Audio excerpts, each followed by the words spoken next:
Re sa le fo Mopresidente Cyril Ramaphosa o tshotse metsotso e le mmalwa go tswa mo kopanong ya gagwe le Mopresidente wa Ivory Coast Alassane Ouattara go eleletsa Banyana Banyana matlhogonolo mo motshamekong wa bona makgaolakgang kgatlhanong le Morocco kamoso maitsiboa.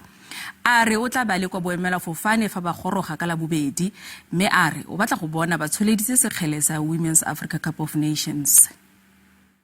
We are here and want to applaud you and to wish you the very best tomorrow as you play in the final.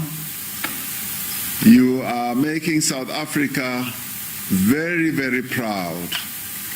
Even President Ouattara, as he is visiting South Africa, we've made him South African for this moment so that he can also wish you the very, very best. He is very impressed with the progress that you have made, and with this call we want to strengthen your hand, your boots, and your effort to go out and win that cup for South Africa.